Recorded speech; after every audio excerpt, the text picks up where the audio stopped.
दोस्तों शुरू करने से पहले डिस्क्लेमर की वीडियो सिर्फ एजुकेशनल पर्पस के लिए है, इन्वेस्टमेंट एडवाइस नहीं है। तो वीडियो को देखकर आप सीख सकते हो और इन्फॉर्मेशन को ले सकते हो। जैसा कि दोस्तों कल हमने एक्सपेक्ट किया था कि आज के दिन भी हो सकता है मार्केट के अंदर खून खराबा देखने को मिले। कल के लास्ट वीडियो के अंदर हमने बातचीत की थी, तो उसी बेसिस पे आप देख सकते हैं निफ्टी 70 पॉइंट्स नीचे 0.30% की मंदी, कुछ खास नीचे नहीं है, स्टिल डाउन। निफ्टी बैंक 1% नीचे है, मिड कैप भी 1% नीचे है, स्मॉल कैप भी 1% नीचे है। मैक्सिमम कंपनी के स्टॉक्स नीचे ही गए हैं। सेक्टर्स को भी देख लेते हैं, कुछ खास नहीं है, जस्ट मेटल में थोड़ी सी उछाल देखने को मिली है, बाकी सब कुछ लाल निशान में बंद हो चुके हैं। निफ्टी बैंक, सरकारी बैंक, रियल्टी, फार्मा सब कुछ नेगेटिवली क्लोजिंग में दिखे हैं। कल के दिन तो काफ़ी बड़ी तबाही पोर्टफोलियो में आपने देखी होगी, और आज का दिन भी कुछ खास नहीं था। आज के दिन भी मार्केट के साथ में जो पोर्टफोलियोज हैं वो नीचे ही जाते हुए देखने को मिले हैं।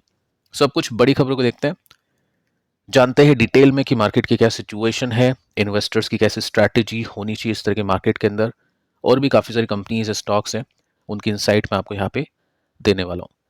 तो देखिए, दो इंपॉर्टेंट इवेंट मार्केट के लिए थे जहां पे इन्वेस्टर्स सोच सकते थे कि चलो यहाँ पे मार्केट हो सकता है चल जाए। Q3 and budget. Q3 कुछ खास नहीं करा है, बजट भी कुछ खास नहीं करेगा, ऐसी एक्सपेक्टेशंस है अब मार्केट की। कुछ आर्टिकल्स मैंने आपको बताए हैं, उसके पीछे लॉजिक भी दिए हैं कि बजट सुनने के बाद में क्यों मार्केट क्रैश हो सकता है, क्यों बहुत बड़ी सेलिंग आ सकती है।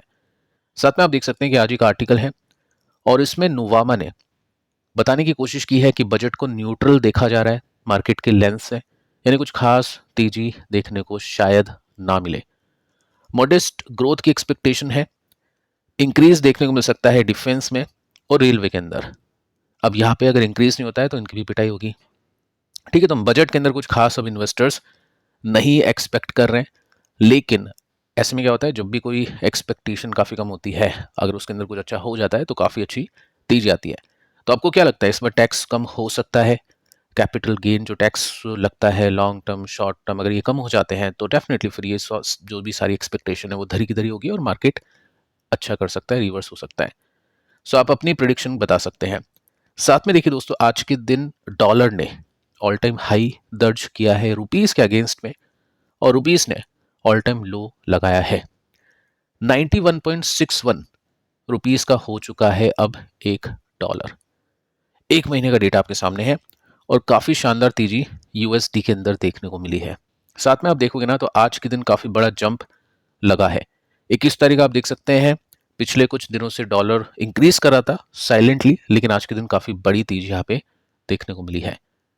क्या कुछ रीजन है इसके पीछे का, वो हम चेक कर लेते हैं। सबसे पहला रीज़न आप ये देखिए कि जब भी कुछ ऐसा होता है जो कि जियोपॉलिटिकल इश्यूज बताता है, टेंशन बताता है, तो इन्वेस्टर्स थोड़ा सा सेफ्टी पर्पज से चलते हैं, जिसके अंदर करेंसीज में बाइंग करते हैं। जैसे अगर मैं देखूँ तो हाँ, हम बोल सकते हैं यूएस डॉलर रुपीस के कंपैरिजन में काफ़ी सेफ है, तो वहाँ पे बाइंग देखने को मिली है। साथ में जो इमर्जिंग मार्केट्स होते हैं, इंडिया भी उसके अंदर है, तो उनकी करेंसीज वीक होती है।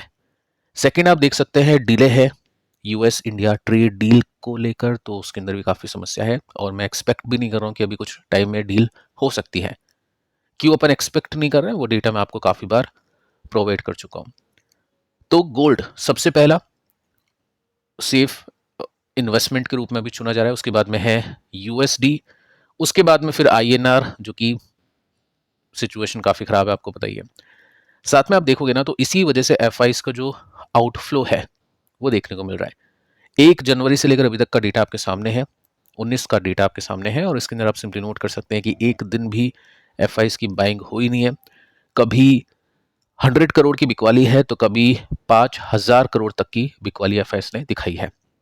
ऑब्वियस है एफआईज को अगर Q3 के रिजल्ट के अंदर कुछ अच्छा सुनने को नहीं मिलेगा तो ग्रोथ के चांसेस काफ़ी कम है।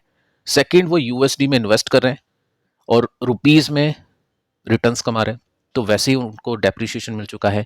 आपने टैक्स भी काफ़ी ज़्यादा कर दिए हैं, तो कैसे वो फिर वो पैसे लगाएंगे इंडियन स्टॉक मार्केट के अंदर? कौन कौन से पॉइंट्स उनके पास में रह सकते हैं जो वो पैसे लगाए? वो उनके खुद के मार्केट के अंदर अच्छे रिटर्न्स कमा सकते हैं जब उनकी करेंसीज इंक्रीज करिए, साथ में जो उनकी नंबर्स हैं वो भी अच्छा कर रहे हैं, और टैक्स के अंदर कोई चेंजेस वहाँ पे हुए नहीं है। तो सरकार को ये थोड़ा सा सोचना पड़ेगा कि अगर एफ का इन्फ्लो इंक्रीज करना है तो कुछ ना कुछ डिसीजन लेने पड़ेंगे, और वो जल्दी ही करना पड़ेगा, क्योंकि हर बार या ऐसा नहीं है कि हमेशा जो रिटेल इन्वेस्टर्स हैं वो इन्वेस्ट करके मार्केट को संभालते रहेंगे, कभी ना कभी उनका भी पेशेंस टूटेगा। सो देखते हैं दोस्तों आगे चल के क्या होता है। ट्रंप अगेन कुछ बड़ी खबरें हैं इनको लेकर, इम्पैक्ट होगा काफी बड़ा मार्केट को कल के दिन, तो उसको एक बार अपन चेक कर लेते हैं। सबसे पहले ग्रीनलैंड, ट्रंप डबल डाउन कर चुके हैं ग्रीनलैंड पर। इट मींस ट्रंप पीछे नहीं हटे हैं, ट्रंप ने और ज्यादा जोर दिया है कि हम इसको लेकर रहेंगे या मैं इसको लेकर रहूंगा। साथ में आप देख सकते हैं डावोस में पहुंच चुके हैं, विजिट कर चुके हैं और बोल चुके हैं there is no going back, पीछे नहीं हटूंगा मैं। आगे चलते हैं, आप ये भी देख सकते हैं कि हर कंट्री जो भी खिलाफ है ग्रीनलैंड को अक्वायर करने के, उसके ऊपर कुछ ना कुछ चोट दी जा रही है। 200% टैरिफ की धमकी दी है फ्रांस को। फ्रेंच जो वाइन है, शैंपेन है, उसके इंपोर्ट पे 200% टैरिफ लगेगा। ठीक है, सो ये सब चीज़ें आप देख सकते हैं। आगे चलते हैं और इसमें आप सिंपली नोट कर सकते हैं कि ट्रंप विजिट कर चुके हैं स्विट्जरलैंड। क्यों, ये सबसे इंपॉर्टेंट है। स्पेशल एड्रेस वो करने वाले हैं वर्ल्ड इकोनॉमिक फोरम के अंदर सून, जल्द ही। सो ऑब्वियस है ट्रंप अगर वहां पे पहुंचे हैं और माइक उनके सामने है तो वहां पे क्या निकलेगा उनके मुंह से आपको पता ही है, नेगेटिविटी। तो उस वजह से मार्केट को थोड़ा सा झटका और लगने की एक्सपेक्टेशंस हम कर सकते हैं। साथ में आप ये नोट कर सकते हैं कि ट्रंप ने ये तक बोल दिया है कि अब मुझे पीस के बारे में सोचने की आवश्यकता नहीं है, अब मैं शांति के बारे में नहीं सोचूंगा, क्योंकि मुझे नोबेल पीस प्राइज तो आपने दिया ही नहीं, तो फिर मैं क्यों सोचूं, मैं तो फिर तबाही मचाऊंगा। और डे वन जैसे आपने देखा था ये सत्ता में आते हैं, उसी टाइम उन्होंने बोल दिया था कि मुझे फर्क नहीं पड़ता है कि स्टॉक मार्केट कैसा करे, मुझे वो करना है जो मैं करना चाहता हूँ। इनका लास्ट टेन्योर है और उसके अंदर ऑब्वियस है कोशिश करेगी जितना भी उथल पुथल ये मचा चाहे या फिर मचा पाए दुनिया को लेकर वो करे। बाकी ठीक है, काफ़ी लोगों ने फेवर किया था, इंडिया के अंदर भी काफ़ी पूजा पाठ पुतले इनके बनाए गए थे, बट अल्टीमेटली नुकसान हमको ही हो रहा है सबसे ज़्यादा, क्योंकि मैक्सिमम जो इंपोर्ट है तेलों का इंडिया करता है। अगर मैं यूजेस के हिसाब से देखूँ, परसेंटेज बेसिस के हिसाब से देखूँ, तो मैक्सिमम अपन जो भी यूज़ करते हैं वो इम्पोर्टेड होता है। ठीक है, तो यहाँ पे ये सब चीज़ें आपको सामने देखने को मिलेगी ट्रंप के। पॉइंट ये है कि आज की जो स्पीच है इसके अंदर क्या कुछ ये एड्रेस करते हैं और कितनी बकवास करते हैं या कितनी नेगेटिविटी फैलाते हैं। सो यहाँ पे आप देख सकते हैं मीटिंग के ऊपर सब कुछ खेल डिपेंड करता है। साथ में कल भी इन्होंने झटका दिया था अपने सोशल प्लेटफॉर्म के ऊपर कि यूएस के अंदर कनाडा भी आ चुका है, और भी काफ़ी सारी जो इमेजेस हैं एआई की उन्होंने पोस्ट की थी।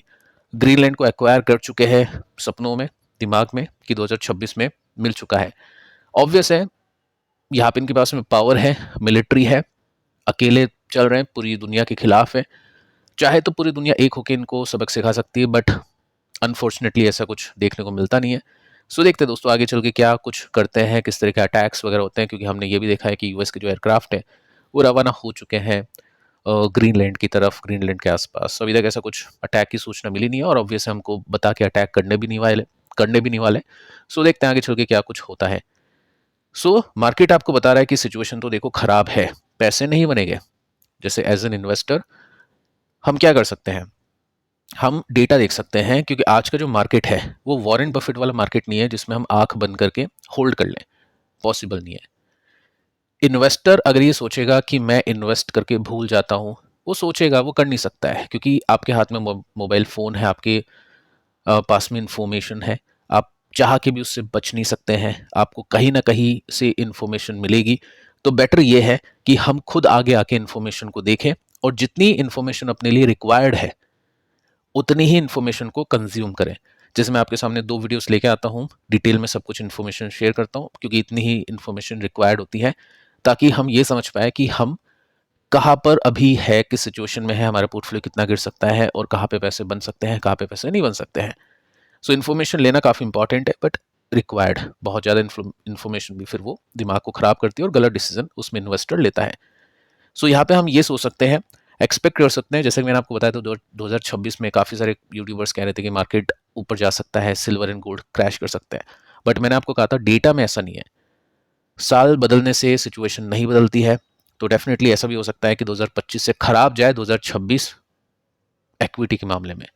ठीक है, सो ये सिचुएशन यहाँ पे है। अच्छी बात यह है कि नीचे से थोड़ी बाइंग देखने को मिली है, लेकिन अगला जो सपोर्ट है वो नज़दीक है, 2% बढ़ने की तो कोशिश कर रहा है निफ्टी। अगर कुछ एक दो भी मेजर झटके जो कल लगे थे वैसे लग जाते हैं तो अगले सपोर्ट पे निफ्टी आ सकता है। बाकी गोल्ड एंड सिल्वर के अंदर तो आज भी काफ़ी तबाही देखने को मिली है। अगले वीडियो में एंड में डिस्कस करते हैं, क्योंकि काफ़ी लोग गोल्ड एंड सिल्वर के अगेंस्ट तो क्या बोलूँ, अगर उनके पास में नहीं है तो थोड़ा सा सोचते हैं कि डिस्कस मत करो। बाकी काफ़ी मैंने कमेंट्स देखे जिसमें इन्वेस्टर्स ने कहा है कल की वीडियो में कि गोल्ड एंड सिल्वर में ट्रेड किया है अपनी इच्छा से, रिसर्च से पैसे भी बन रहे हैं, तो डिस्कशन को जारी रखिएगा। तो कल नहीं, सॉरी, नेक्स्ट वीडियो में उसके ऊपर बात करते हैं। अभी हम देखते हैं कुछ ऐसी कंपनीज को, ऐसे स्टॉक्स को जिसमें काफ़ी बड़ी सेलिंग हुई है, मोस्टली डीआईज की भी सेलिंग है और भी कुछ बड़ी खबरें हैं, उसको चेक करते हैं।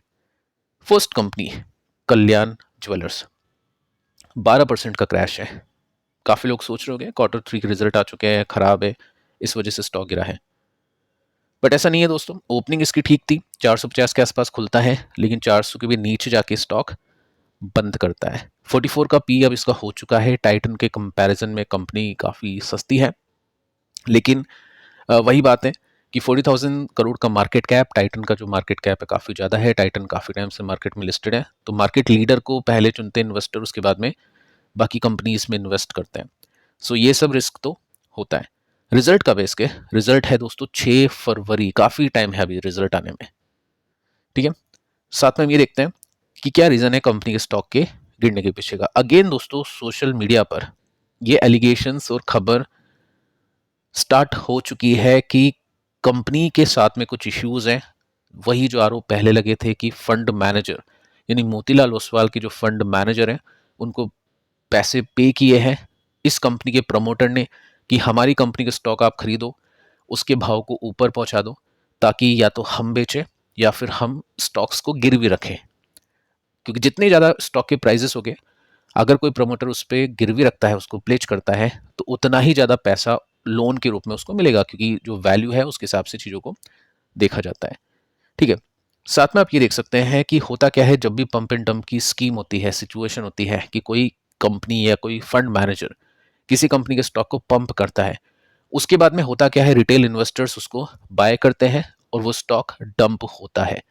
सो वही पैटर्न यहाँ पे देखने को मिल रहा है। आप सिंपली नोट कर सकते हैं, इंस्टीट्यूशनल सेलिंग के अंदर हम देखें तो रिटेल इन्वेस्टर्स वैसे इंक्रीज कर चुके हैं ओवरऑल इसकी होल्डिंग्स, जबकि लार्ज जो इन्वेस्टर्स हैं जैसे Motilal Oswal mid cap fund, ये काफ़ी अभी चर्चा में है, इसको भी अपन और डिटेल में ट्रैक करें, सिग्निफिकेंटली रिड्यूस कर चुका है अपनी होल्डिंग्स, जो कि 9% से 6% हो चुकी है दिसंबर 2025 के अंदर। इट मीन्स पहले इसको पंप किया, उसके बाद में रिटेल इन्वेस्टर्स ने बाइंग की है, अब ये मोतीलाल ओसवाल इसको डंप कर रहा है। देखो, रीज़न कुछ भी हो सकते हैं, बल्कि कंपनी ने तो ऐसा मना कर दिया कि ऐसा कुछ नहीं है। आप देख सकते हैं मैनेजमेंट ने इसको डिसमिसल कर दिया है कि हमने कोई पैसा नहीं खाया, जो भी हमको लगा हमने ले लिया, मर्जी होगी तो उसको बेच दिया, ठीक है। साथ में आप ये देख सकते हैं कि जैसे ही स्टॉक ऊपर चला गया, प्राइस इंक्रीज कर गए, प्रमोटर की जो प्लेज है वो भी इंक्रीज कर रहे थे। फिलहाल स्टॉक थोड़ा सा टूटा है, लेकिन जो प्लेज है वो बड़ा है, 25% हो चुका है दिसंबर 2025 में, गिरवी शेयर 19.32 के कंपैरिजन में, ठीक है। तो ये सब चीज़ें हैं जो नेगेटिवली इंपैक्ट करिए। आज ऐसी कोई न्यूज़ इसमें सुनने को मिली नहीं है। Q3 रिजल्ट हो सकता है अच्छे आ जाए, क्योंकि बिजनेस अपडेट काफ़ी कमाल की थी, 42% के साथ में जंप देखने को मिला था, स्टॉक 7% ऊपर भी गया था। लेकिन अभी जो सेलिंग चल रही है वो लाइव आपके सामने है और बड़े वॉल्यूम के साथ में कोई माल बेच रहा है, ऑब्वियस है, फंड है, जिसकी बिकवाली यहाँ पे कंटिन्यू हावी है, ठीक है। तो ये चीज़ आप देख सकते हैं यहाँ पे अभी जो भी इन्वेस्टर हाथ डालेगा पैसे उनके टूटेंगे, क्योंकि चार्ट ही कुछ ऐसा है। कंपनी कितनी भी अच्छी हो, लेकिन अगर चार्ट वीक है तो आपके पैसे नहीं बनेंगे, और चार्ट वीक है इसका मतलब कुछ ऐसा है जो आपको मुझको नहीं पता है, लेकिन मार्केट को पता है। सो चार्ट को रेस्पेक्ट करनी चाहिए और ट्रेंड को भी रेस्पेक्ट करनी चाहिए। फिलहाल स्टॉक काइंड ऑफ एक ब्रेकडाउन करने की तैयारी में है। ब्रेकडाउन होता है तो हम बोल सकते हैं कि यहाँ पे जो पैटर्न बनेगा वो काफ़ी ख़राब बनेगा और स्टॉक यहाँ से और भी अंडर परफॉर्म कर सकता है। सो या तो Q3 के रिजल्ट का वेट, या फिर इन्वेस्टर्स टेक्निकली थोड़ा सा ज़्यादा फोकस रहते हैं तो वो बेचेंगे जैसे ही स्टॉक ब्रेकडाउन करता है। सो आप क्या करने वाले हो दोस्तों, कमेंट कर सकते हैं। बाकी रिस्क मैनेजमेंट अगर इन्वेस्टर ने किया है, जैसे टाइटन में अच्छी होल्डिंग रखी है और बाकी जो पीसीजी या फिर ये जो कंपनी है सेनको गोल्ड या इस तरह की काफ़ी सारी कंपनीज आती है उसमें कम होल्डिंग रखी है, तो फिर इतना कुछ खास इम्पैक्ट होता नहीं है। ये रिस्क है, पैसे बनते भी हैं तो पैसे नीचे भी आते हैं। इसके बाद में सेकंड जो कंपनी है इसका नाम है Canara Robeco asset management company, कल इसके रिजल्ट हमने देखे थे, 10% की ग्रोथ मिली थी जस्ट। एसेट मैनेजमेंट कंपनीज में दोस्तों आपको वैसे दिख जाएगा। आप क्या कर सकते हैं, फंड जो भी म्यूचुअल फंड्स एक्विटीज मार्केट के अंदर, उसको देखो कि टॉप फंड कौन कौन से फंड्स अच्छे रिटर्न्स देते हैं। HDFC दिख जाएगा, ICICI दिख जाएगा, ये नेम आपको दिखेंगे। तो यही फंड जो अच्छे रिटर्न्स देते हैं उसमें रिटेल इन्वेस्टर्स ज़्यादा पैसे इन्वेस्ट करते हैं, ऑब्वियसली करने भी चाहिए, तो उस बेसिस पे उनको अच्छी कमाई होती है। तो वहाँ पे 40% की कमाई ICICI में, और यहाँ पे 10% की कमाई। तो मार्केट को ये जो वैल्यूशन है 27, ये भी अच्छी नहीं लगी कि 10% आप दे रहे हो तो रख लो अपने पास ही, हम तो स्टॉक बेचते हैं। सो ये इसमें सीन देखने को मिला है। सो टेक्निकली स्टॉक ब्रेकडाउन हो चुका है आफ्टर रिजल्ट। तो यहाँ पे भी अब इन्वेस्टर्स का पैसा हो सकता है नहीं बने, काफ़ी टाइम लगे, या कुछ क्वार्टर्स का समय आपको, यानी जो इन्वेस्टर्स उनको इसमें देना पड़े। इसके बाद में विक्रम सोलर स्टॉक क्रैश हुआ 8% के साथ में। कल के दिन हमने इसके रिजल्ट को डिस्कस किया था। वैसे नंबर्स हमको बहुत अच्छे दिख रहे थे ऊपर से, क्योंकि 400% की ग्रोथ थी, रेवेन्यू 8% के साथ में ऊपर था, लेकिन ये जो ग्रोथ है सस्टेनेबल नहीं होती है। सिंगल डिजिट का प्रॉफिट मार्जिन था पिछले साल के इसी क्वार्टर में, और इस बार डबल डिजिट का हो गया, तो इस बार ग्रोथ देखने को मिली है। बाकी पिछले 3-4 क्वार्टर में वही हमने देखा था, कल 19-18% का था। तो लो बेस के साथ में फाइनल कंपैरिजन था, इस वजह से रिजल्ट अच्छे दिखे। बाकी एक्चुअली कि उनके बेसिस में कुछ खास नहीं किया मार्जिन के बेसिस में कंपनी ने। सो ये पॉइंट है। बाकी ये जो छोटी छोटी कंपनीज होती है जो लिस्टिंग करवाती है पिछले 3 साल के अच्छे प्रॉफिट को देकर, तो उसमें थोड़ा सा एक्स्ट्रा ध्यान रखना होता है। जब भी स्टॉक ब्रेकडाउन करता है तो फिर इन्वेस्टर्स को बेचना होता है। फाइनली एक और ब्रेकडाउन जो कल हुआ उसका इम्पैक्ट आज देखने को मिला है।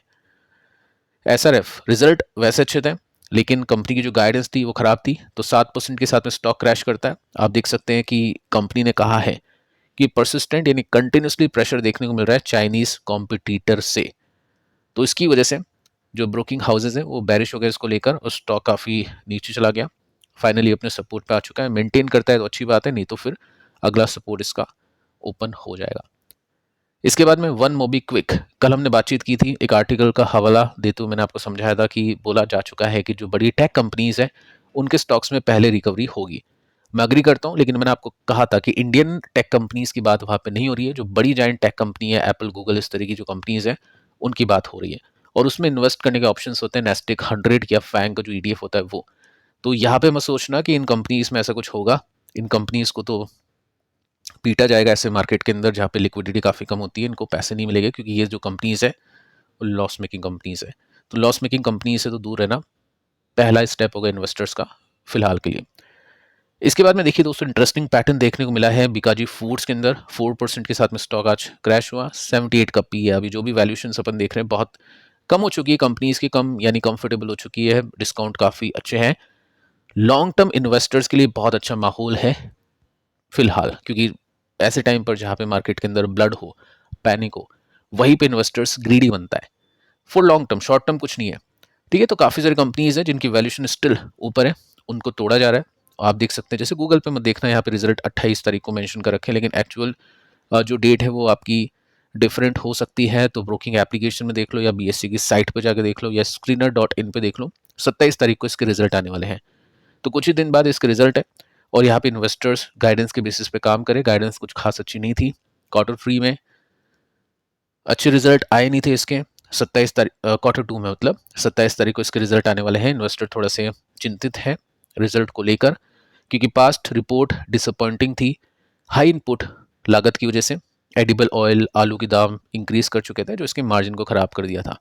सो मार्जिन का खेल है इस कंपनी में, आपको बताइए मार्जिन इंप्रूव करने की रेंज में है। अगर थोड़ी सी भी दिक्कतें होती है तो फिर इन्वेस्टर्स यहाँ पे सेलिंग कर सकते हैं।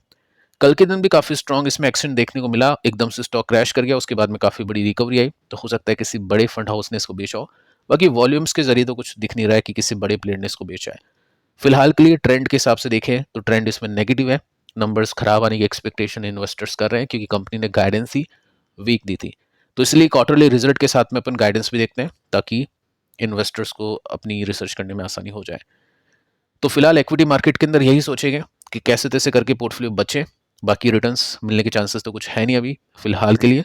और पिछले 2 वीडियोस आप जरूर से देखना, काफ़ी कुछ आप इसमें सीखोगे। मिलते हैं नेक्स्ट वीडियो में, तब तक के लिए बाय बाय।